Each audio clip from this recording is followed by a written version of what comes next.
오늘 우리에게 주시는 하나님 말씀 보겠습니다. 출애굽기 3장 1절에서 5절입니다. 출애굽기 3장 1절로 5절의 말씀.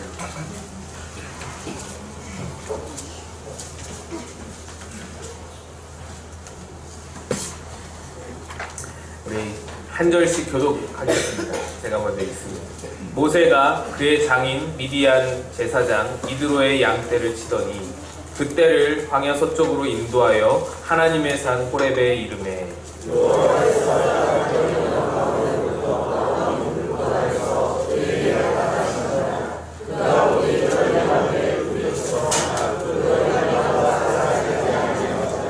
이에 모세가 이르되 내가 돌이켜 가서 이 큰 광경을 보리라. 떨기나무가 어찌하여 타지 아니하는고 하니 그때에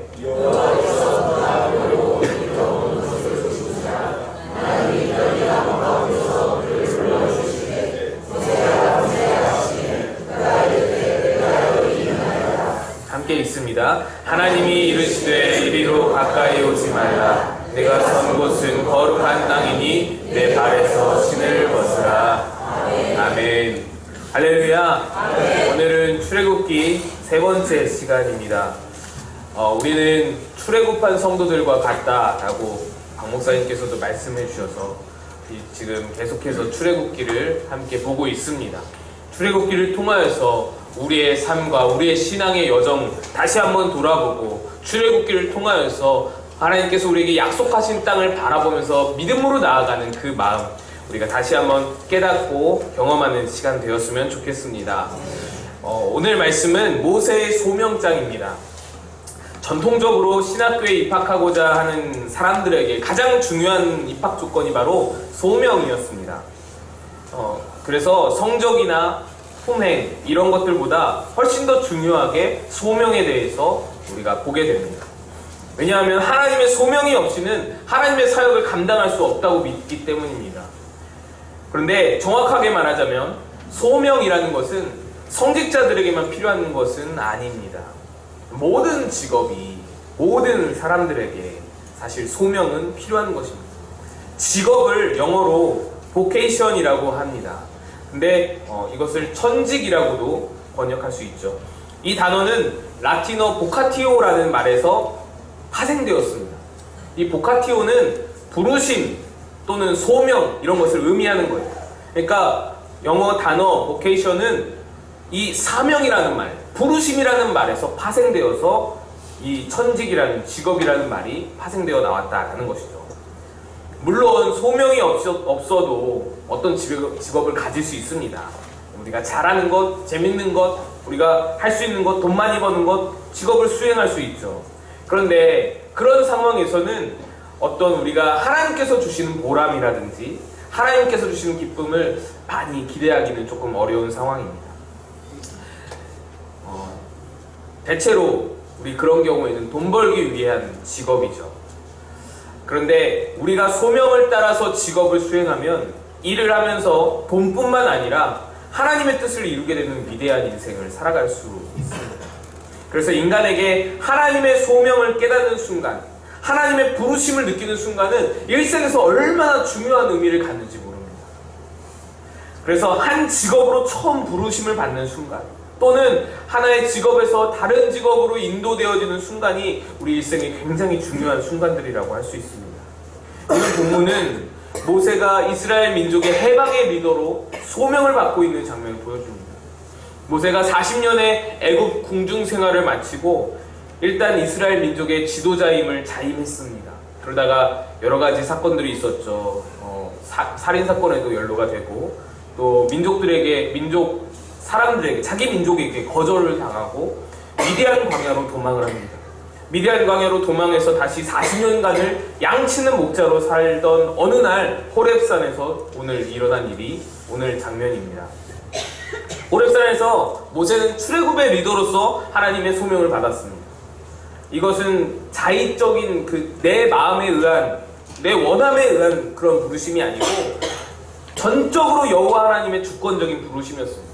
여기서 한 가지 전제할 것이 있는데 일단 소명은 연령과 무관합니다. 모세도 소명을 받을 때 나이가 80세였어요. 정말 연령과 소명은 관계없음을 우리가 확인할 수 있는 것이죠. 우리 정장로님도 소명, 이것을 아유 나는 뭐 나이 많아서 이제 뭐 소명, 그런 생각이 우리에게 필요가 없다라는 것입니다. 연령과 소명은 상관이 없습니다. 모세도 80세 때 소명을 새로 받고 하나님 뜻의 부르심에 응답하여 나아갔다는 것을 우리가 기억해야 합니다. 그리고 우리가 왜 나이에 이 소명을 얽매느냐 하면 거창한 것들로만 생각하기 때문입니다. 소명이라 하면 거창한 것들로 생각합니다. 직장에서, 가정에서, 교회에서, 내가 처한 위치에서 하나님의 뜻을 따라서 그 부르심에 맞게 살아가는 것이 소명의 삶인데, 우리 마법 꿈꾸는 교회로 부르신 것도 사실 소명인데, 그래서 나이가 많든 적든 소명은 어느 누구에게나 임할 수 있는 것이죠. 오늘 모세와 마찬가지로 여러분을 부르시는 하나님의 소명에 대해 나누고자 합니다. 이 소명에 관해서 우리가 근데 궁금한 것이 몇 가지 있습니다. 하나님의 소명을 우리가 어떻게 분별할 수 있냐라는 것이죠. 그에 대해서 본문에서 세 가지를 제가 알아보기로 합니다. 그 세 가지를 나누고 싶습니다. 먼저는 일상의 성실성입니다. 성경에서 하나님의 부르심을 경험하는 이들에게 아주 공통적이고 보편적인 경험이 존재합니다. 그거는 소명을 경험하는 모든 이들이 일상생활에서 성실했다라는 것입니다. 이 성실이 곧 성공을 의미하는 건 아니었어요. 때로는 그 성경 인물들의 삶을 그 세속적인 안목으로 보면은 별로 성공적인 인생은 아니었습니다. 그러나 적어도 그들은 모두 성실하게 일하고 있던 중이었습니다. 베드로를 한번 생각해보면 베드로가 소명받던 날 밤을 지새우면서 성실하게 고기 잡기에 열중하고 있었습니다. 그런데 그날따라 결과를 내지 못했죠. 한 마리도 잡지 못했습니다. 그러면서 허탈감 속에서 새벽을 맞고 있었어요. 내가 밤이 새도록 수고하였으나 라고 고백하는 것이 말씀에 기록되어 있습니다. 성공은 못했지만 베드로는 어쨌든 성실하게 자신의 일에 임하고 있었습니다. 예수님의 12제자 중에 단 한 사람도 어디 뭐 술집에서 뭐 노닥거리다가 뭐 부르심을 받았다라는 기록이 있는 사람은 아무도 없습니다. 왜냐하면 성실성은 모든 사역에 굉장히 필수적인 바탕이기 때문입니다. 예수께서 친히 가르치신 달란트의 비유를 보면 돌아온 주인이 공통적으로 칭찬하는 것이 바로 착하고 충성된 종아라는 것입니다. 착하고 충성되다라고 칭찬을 하시는데, 이 충성되다라는 말의 그 영어 성경으로 보면 faithfulness라고 되어 있습니다. 우리말로는 충성되다라고 번역이 되어 있지만 사실은 성실하다라는 의미가 더 강하다라는 것이죠. 예수님은 그것을 칭찬하신 것입니다. 너 성실했구나. 너 성실하게 임했구나. 그것을 칭찬했다는 것이에요. 모세의 경우도 동일했습니다. 소명이 오기 전까지 그는 그에게 맡겨진 일에 성실했습니다. 본문이 어떻게 시작하는지 한번 보면 좋겠습니다. 1절을 보시면 모세가 그의 장인 미디안 제사장 이드로의 양떼를 치더니 라고 되어 있습니다. 하나님의 산 호렙의 이름에 바로의 진노를 피하여서 애굽에서 미디안으로 간 후에 미디안 제사장에게 고용되어서 양떼를 치는 일이 그의 새로운 직업이었습니다. 거기서 그는 제사장 이드로의 딸 십보라와 만나서 결혼을 하고 자식을 낳고 아주 성실하게 살고 있었습니다. 출애굽기 18장에 보면은 모세가 두 아들을 낳아요. 그리고 그 이름을 짓습니다. 하나는 게르솜이라고 짓고 하나는 엘리에셀이라고 짓습니다. 게르솜의 의미는 뭐냐면 나그네라는 의미입니다. 또 엘리에셀은 하나님의 도우심이라는 의미입니다. 이 두 아들의 이름에서 우리는 모세의 미디안 시절 그 지난 40년 세월을 정리해 볼 수 있습니다. 비록 모세는 이 광야에서 나그네 되었죠. 나그네의 삶을 살았습니다. 애굽 왕자의 신분에서 나그네로 툭 떨어졌습니다. 그런데 그곳에서 하나님을 알고 하나님의 도우심으로 감사하는 계절의 삶을 살아왔던 것입니다. 하나님의 도우심을 잊고 성실하게 그 실패의 땅에서 살아온 것이에요. 실패의 땅으로 느껴지는 바로 그곳에서 소명이 올 때까지 그는 묵묵하게, 정말 담담하게 평범한 생활인으로, 가정인으로, 그렇게 가장으로, 그렇게 목자로 성실하게 살아왔던 것입니다. 이 삶을 두고서 우리가 성공했다라고 보기엔 좀 어렵죠. 그런데 성공과는 관계없어도 성실했다라는 것이 우리의 포인트라는 것입니다. 우리의 삶에 아직까지 어떤 하나님의 부르심, 소명, 이것을 잘 알지, 캐치 못하는 경우가 있을 수 있는데, 그런데 우리가 소명이 없다고 낙심할 필요가 없는 것은 일단 주께서 인도하신 지금 그 자리, 여러분의 미디안, 우리의 미디안 광야, 내게 맡겨진 이 나그네 자리에서 성실하게 하루하루를 살아간다면 우리에게도 분명히 모세처럼 베드로처럼 소명을 주실 것이다 라는 것입니다. 하나님께서 우리에게 소명을 주실 때 우리가 그 소명을 발견하기 위해서 필요한 것, 첫 번째는 성실함이었고요, 두 번째는 영적인 민감성입니다. 사실 성실함은 모든 인생을 향한 가장 보편적인 요구입니다. 근데 많은 사람들이 성실하면 성공을 하지만 하나님의 소명받는 데는 실패를 합니다. 왜 그러냐면 자기 일상이 너무 함몰되어 버렸기 때문입니다. 하나님의 손짓을 보지 못하고 하나님의 음성을 듣지 못하기 때문입니다. 다시 말하면 하나님의 음성에 예민하지 못한 까닭이죠. 그래서 하나님의 부르심이 다가와도 그걸 알아차리지를 못하는 거예요. 그래서 일상생활에 성실하면서도 우리는 우리의 일상에 함몰되는 것을 늘 경계해야 합니다. 이것을 예수님은 다른 말씀으로 깨어있음이라고 말씀하셨습니다. 마태복음 24장 42절에 보면 주께서는 그의 다시 오심을 준비할 것을 가르치시면서 그러므로 깨어있으라, 어느 날에 너희 주가 임할는지 알지 못함이니라 라고 말씀하셨습니다. 깨어있지 못한 삶의 모습이 무엇이겠는가? 이 마태복음 24장 42절 바로 전에 보면은 마태복음 24장 38에서 39절에 예수님께서 이같이 말씀하십니다.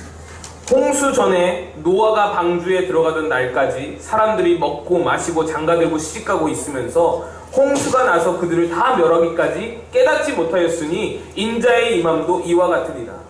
한마디로 다시 말하면 그들은 일상에 함몰되어 버려 종말론적인 그런 어떤 하나님의 임함을, 종말의 시기가 다가옴을 깨닫지 못했다라는 것이죠. 예수님이 여기서 먹고 마시고 장가들고 시집가는 것을 정죄한 일이 그런 말씀이 아니에요. 일상 속에 빠져버려서 일상에 완전 함몰되어 버린 나머지 다시 오실 주님에 대한 깨어있는 영성을 준비하지 못한 삶을 경고하시는 겁니다. 근데 모세는 그러지 않았어요. 모세는 깨어있었습니다.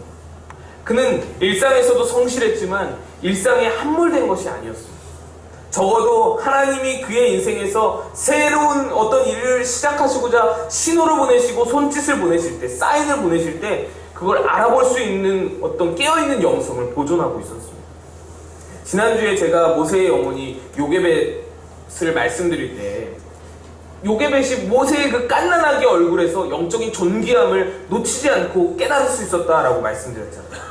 바로 이것이 이 영적인 민감성입니다. 요게벳이 영적으로 민감하지 못했다라면 모세는 죽는 것입니다.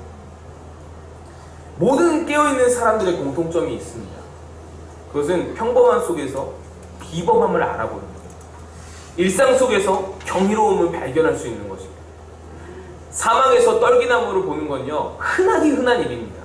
당시에 모세 시대의 그 유대 광야 쪽은 사막의 떨기나무가 흔하디 흔한 일상이에요. 특별한 게 절대 아닙니다. 본문에 언급된 떨기나무는 아카시아과에 속하는 가시나무인데 그 사막을 다니다 보면 여행자들에게 매우 일상적으로 볼 수 있는 볼거리라고 합니다. 그런데 이 떨기나무가 불에 붙어서 불타고 있어요. 그거 불타는 떨기나무 얼마나 많이 봤겠어요. 번개 맞아서 불타고 뭐 불장난하다 불타고 때우다가 불타고 얼마나 많이 봤겠어요. 근데 불붙은 그 떨기나무를 보고 모세는 저거 이상하다. 저거 불이 붙었는데도 나무가 타지 않는구나. 뭔가 이상하다. 본 거예요. 이 불붙은 나무에서 비범함을 느꼈다라는 겁니다. 그걸 느끼지 못했더라면 그냥 지나쳤겠죠. 나무가 웬일인지 타나보다. 불이 붙었나보다 하고 그냥 가는 것이죠. 그럼 소명은 없는 것이죠. 영적으로 민감한 사람은요, 그거를 바라보고 그거를 캐치하는 거예요. 그 비범함을, 그 이상함을, 그 신기함을 캐치하는 것입니다. 저는 그렇게 생각합니다. 제가 우리 금요 기도회 때도 수요일 성경 공부 때도 성령 충만에 대해서 말씀을 드렸었는데, 성령 충만함은 바로 이거라고 생각을 해요. 영적인 민감성이 폭발하는 것이다. 성령 충만함이 어떤 능력도 있고 어떤 힘도 될 수 있겠지만 근본적으로 하나님이 나에게 충만한 상태가, 성령이 나의 충만한 상태가 성령 충만이잖아요. 그래서 어느 것에서도 하나님 말씀을 캐치할 수 있는 것이 성령 충만이다. 영적 민감성이 폭발하는 것이다 라고 생각을 합니다. 여러분, 이렇게 된다면 우리 가슴이 주체할 수가 없습니다. 쏟아지는 하나님의 메시지로 감당하지 못할 은혜의 쓰나미가 막 밀려오는 거예요. 불어오는 바람에서 하나님을 느끼는 거예요. 바람이 불어오는데 하나님께서 말씀하시는 것 같고, 하나님의 이끌림 같고, 하나님의 호흡 같고, 잠시 멈췄다가 떠나가는 버스 안에서 하나님을 느끼는 거예요. 하나님의 음성을 느끼고, 하나님의 말씀을 느끼고. 찬송가가 아니더라도, 복음성가가 아니더라도, 세상에서 어디 길을 가다가 점포에서 흘러나오는 유행가 가사에서도 하나님을 느낄 수 있는 거예요. 이게 영적인 민감성입니다. 저는 그런 경험이 있거든요. 어제는 지옥과 같았어요. 똑같은 길을 걷는데 어제는 지옥과 같은 그 장면들이었어요.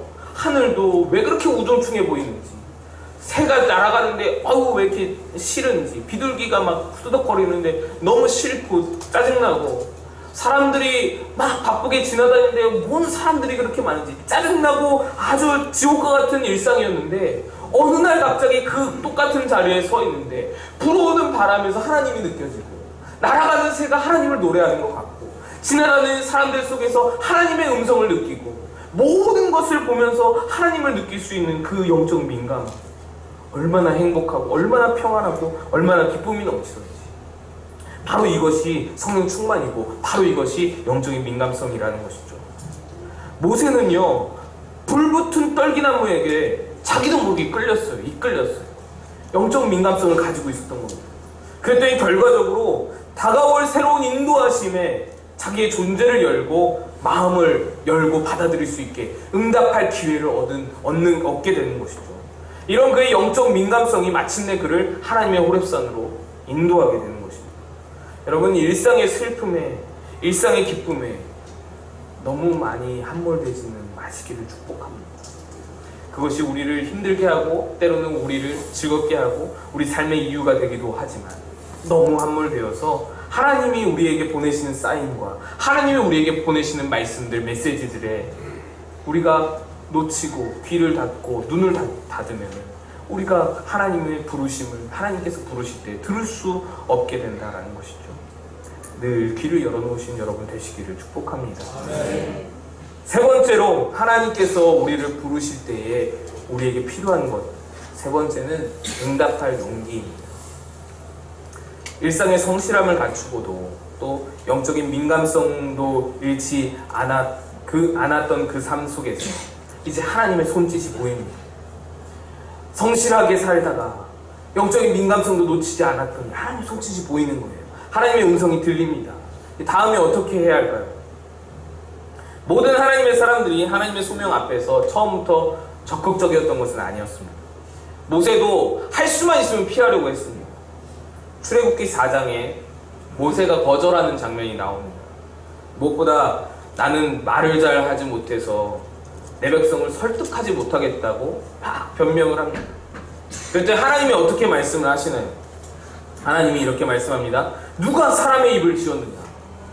누가 말 못하는 자나 못 듣는 자나 눈 밝은 자나 맹인이 되게 하였느냐? 나 여호와가 아니냐? 이제 가라. 내가 내 입에 함께 있어서 할 말을 가르치리라. 내가 너로 필요한 말을 하도록 돕겠다라는 말씀이세요. 너의 연약함이 나의 부르심을 이루는데 전혀 결격사유가 되지 않는다는 말씀인 거예요. 너의 곁에서 너를 대변할 사람도 함께 보낼 테니 그래 가라 라는 거예요. 실제로 그래서 그의 형 아론을 출애굽의 여정의 동반 리더로 동행하게 하십니다. 하나님의 일을 함께 하나님께서 하실 테니, 하나님의 일은 내가 이루어 갈 테니 너는 나의 도구로 서 있으라 라는 것이죠. 사실 40년 전에 청년 모세는요, 자신만만했습니다. 무디 목사님이라는 미국의 유명한 목사님이 계셨는데, 그 목사님이 모세의 일생을 세 단계로 나누어서 설명합니다. 첫 번째, 첫 애굽의 공중에서의 왕자의 신분의 모세는 그 존재를 가르쳐서 굉장한 존재로 자기를 착각했던 시절, He was somebody라고 말을 합니다. 다음으로 미디안 광야에서의 그 목자 모세, 아무것도 아닌 존재로 자기를 새롭게 발견하는 시절, 그때 he was nobody라고 설명을 합니다.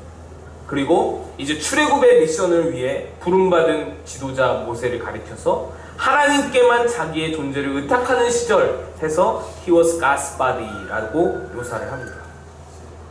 사실 40년 전에 청년 모세는 자신만만했어요. he was somebody, 뭔가 되는 사람이었어요. 뭔가 있던 사람이었습니다. 그런데 그의 동족들에게 거절당하고 바로에게 쫓기고 미디안 광야 목자 생활 40년 하면서 많은 자신감을 상실했습니다. 모든 것을 잃어버렸어요. 그때 쌓아온 지위와 자신감과 돈과 명예와 모든 것을 다 잃어버렸습니다. 그리고는 아무것도 없는 노바디가 되었습니다. 그렇게 자신 없는 상황에서, 아무것도 없는 상황에서, 손에 쥘 것 없던 그 상황에서 하나님의 부르심에 내가 누구에게 바로에게 가고 내가 무엇이기에 이스라엘 자손을 애굽에서 인도해야 됩니까? 라고 대답합니다. 모세의 대답이 맞죠. 실제로 모세의 대답처럼 모세는 실제로 변변치 않은 사람이었어요. 노바디였습니다. 그런 모세를 하나님께서 모르실 리가 없죠. 하나님께서 모르실까요? 그 상황, 그 모세의 처한 상황, 모세가 노바디인 그런 모습들 하나님 몰라서 부르셨을까요? 모르실 리가 없습니다. 하나님도 알고 계세요. 모세가 혼자 못할 것을 하나님도 아신다라는 말입니다. 그런데 왜 모세를 모르셨을까요? 그렇게 부족한 모세를, 그렇게 아무것도 없는 모세를, 지금 목자밖에 안 되는 그 모세를 하나님 왜 부르시는 걸까요? 이스라엘 민족 앞에서 모세를 부끄럼 당하게 하려고 그렇게 부르시는 걸까요? 아니죠. 하나님의 부르심은 원래 그래요. 원래 하나님은 낮은 자를 찾으시고 부족한 자를 찾으세요. 하나님의 능력이 임할 수 있는 틈이 있는 자를 찾으시는 거죠. 그렇거든요. 모든 것을 100% 갖춘 사람을 시켜놓으면 그 사람의 능력으로 감당하지, 그 사람의 능력으로 일을 하지, 하나님의 능력이 임할 공간이 없잖아요. 틈이 없어요. 그래서 좀 부족한 사람, 한 2%, 5%, 10% 부족한 사람을 세워놓으면 그 부족한 것 때문에 하나님을 의지하고 하나님의 능력이 임할 틈이 있죠. 그래서 하나님이 부르실 때 중요한 것은요, 여러분, 뭐 굉장한 응답, 예 주님 가겠습니다, 예 주님 제가 하겠습니다, 그런 어떤 굉장한 응답이 아니라 진지한 응답이라고 생각합니다. 진지한 대화라고 생각을 합니다. 무엇보다 도망가지 말아야 할 것입니다.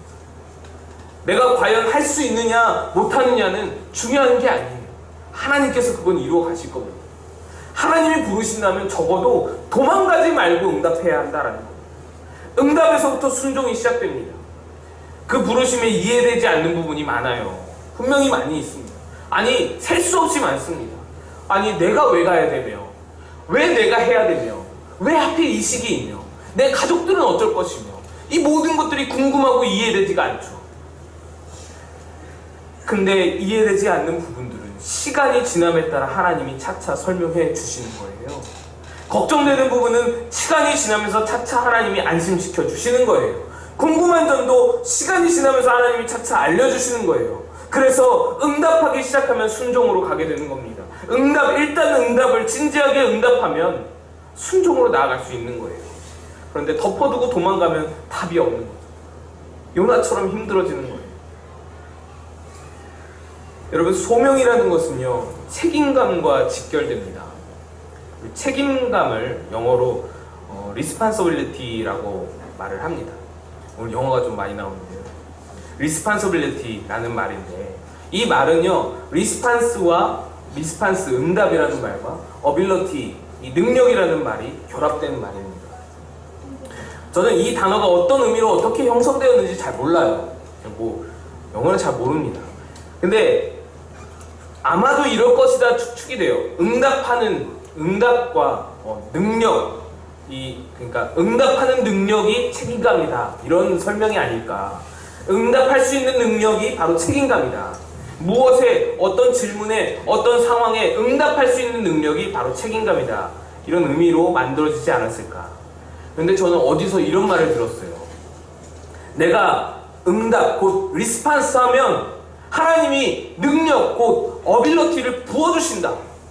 그것이 책임이고 그것이 소명이다. 이 말을 듣고 저는 마음에 와닿습니다.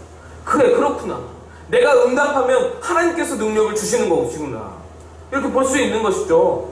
뭐 단어 뜻이야 뭐 내 맘대로 보는 거예요. 누가 뭐라고 하겠어요. 내가 내 맘대로 정하고 내가 내 맘대로 해석하는 겁니다.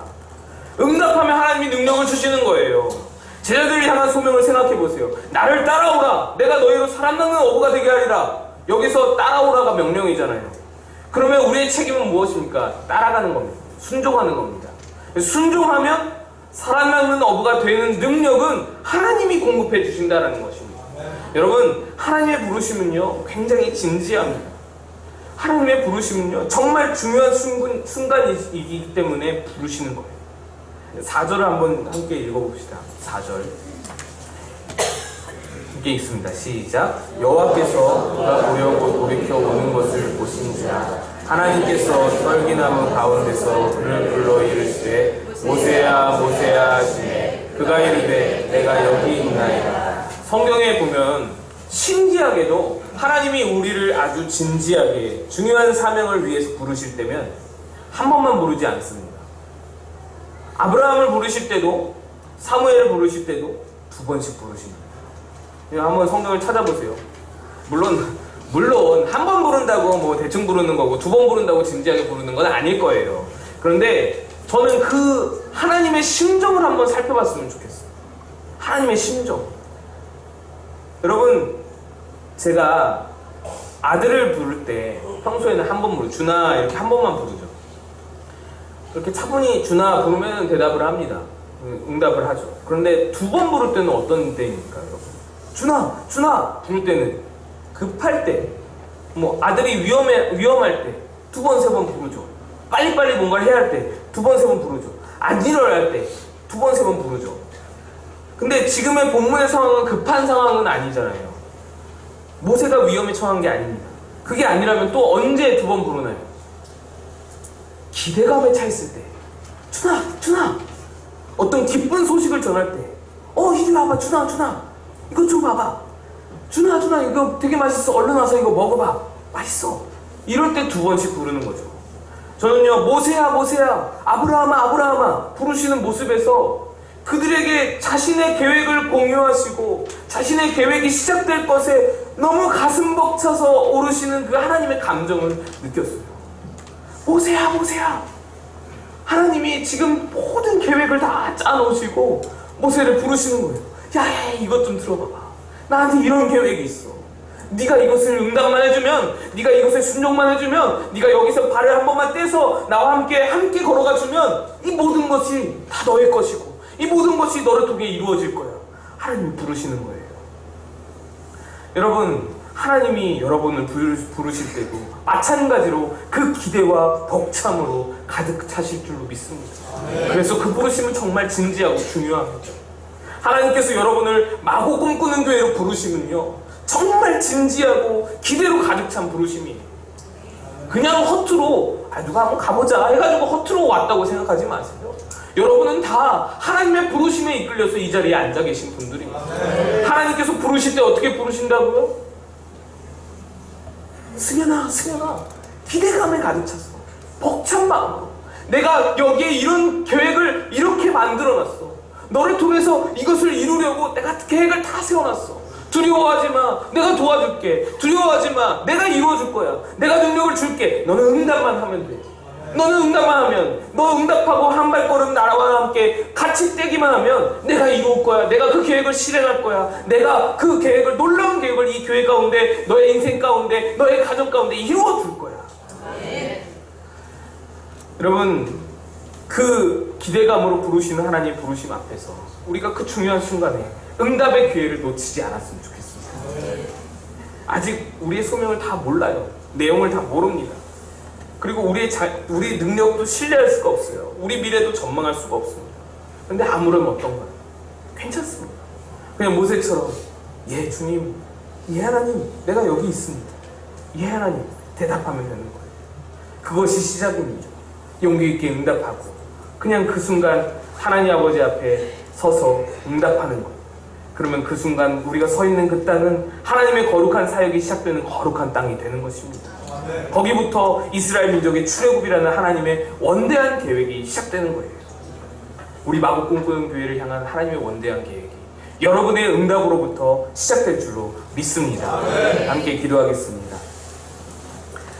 이 시간 함께 기도할 때에 하나님, 우리를 부르신 이곳에서 하나님 아버지 앞에 순종으로 응답하고 감사로 응답하고 우리를 진지하고 기대감에 차서 부르시는 그 하나님의 부르심 앞에 우리 또한 진지하게 기대감을 가득하여서 하나님의 부르심에 응답할 수 있는 우리의 삶이, 우리 가정이, 우리 교회가 되게 하여 주시옵소서. 이 시간 함께 기도하면서 나아가겠습니다.